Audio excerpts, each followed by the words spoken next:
আমি কি করব, এই সম্পদ দিয়ে আমি কি করব? যুবক, আজকে টাকার জন্য পাগল হইলা। টাকা টাকা টাকা, কত টাকা লাগবে তোমার? তোমার টাকার পাহাড় করার জন্য, ব্যাংকের অ্যাকাউন্ট বাড়ি করার জন্য, পরের জমি জাল দলিল বানায়া নিজের নামে চালায় দিলা। এর টাকার জন্য তুমি আজকে গরিবের পেটে লাথি মাইরা, চান্দা উঠায়া গরিবের গলার ভিতরে চাপ মাইরা, চান্দা উঠায়া তোমার ব্যাংকের অ্যাকাউন্ট বাড়ি করলা। যুবক, এর টাকা তোমারে বাঁচাইতে পারবে না। মানুষ কতটা নিকৃষ্ট হইলে আপনারা দেখছেন। গত 2-3 দিন আগে আমার এই শরীয়তপুরের একজন প্রবাসী ছেলে, আহারে, যে প্রবাসী ছেলেটা কুয়েত প্রবাসী, কুয়েতে কয়েকটা বছর কাটায়া বাড়িতে আসতেছিল, আহারে, রাতের অন্ধকারে আমার এই শরীয়তপুরের ডাকাত দলরে ধইরা, আহারে, এমন ভাবে ওরে আহত করলো, ওর সব কিছু ছিনায় নিয়ে গেল। ওই কুয়েত প্রবাসী ছেলেটা বাড়িতে আসার কথা, বাড়িতেও আসতে পারে নাই। প্রবাসী ভাইটা হসপিটালের বেডের ভিতরে, আহারে, আহত অবস্থায় পড়ে আছে। যেই টাকা কামাইয়ের জন্য একটা প্রবাসী কতটা কষ্ট করে টাকা কামায় তুমি কি জানো?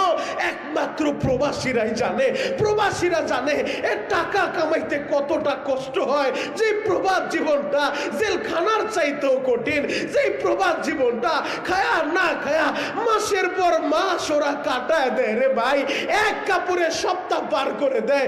এমনও হয়, আহারে, বৈধ কাগজপত্র না থাকার কারণে ওপেনে সব জায়গায় যেতেও পারে না, ওপেনে কাজও করতে পারে না। বাড়ি থেকে ঋণের বোঝা নিয়ে প্রবাসে পাড়ি জমাইছে, ওই ঋণও পরিশোধ করতে হবে। মাসটা শেষে যাদের কাছ থেকে ঋণ নিছে তারাও ঋণের জন্য চাপ দেয়। এইদিকে বৈধ কাগজপত্রও পায় নাই, ও ঠিক মতো কাজও করতে পারে না। ও আমার শরীয়তপুরের বাইরা রে, ওই প্রবাস জীবনটা যে কত কঠিন রে ভাই, একমাত্র প্রবাসীরাই জানে। এই চোখ দিয়ে আমি দেখে বলতেছি, আমি কারো কাছে শোনার কথা বলতেছি না, এই চোখ দিয়া দেখে আসছি রে ভাই। এই প্রবাসী ভাইরা কতটা কষ্ট করে।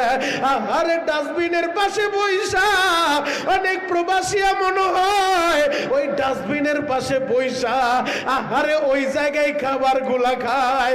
তারা ভালো যে কোনো রেস্টুরেন্টও যাইতে পারে না, কারণ যাদের বৈধ কাগজপত্র নাই, ওই হেরেমের ভিতরে গেলে দেখা যায়, মক্কা মদিনায় গেলে দেখা যায় আমার কত প্রবাসী ভাইরা খায়া না খায়া হেরেমের ভিতরে পড়ে থাকে। আর আমাদেরকে দেখলে, বাংলাদেশে আলেম ওলামা দেখলে দৌড়ায় সুইটা আসে, কারণ মনের কষ্ট। আলেম রে সারা কারে বলবে?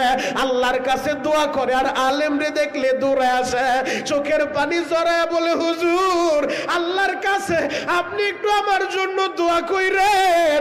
ঋণের বোঝা নিয়ে এই প্রবাসের বাড়িতে আইছি, বৈধ কাগজপত্র পাই নাই, কাজও করতে পারি না।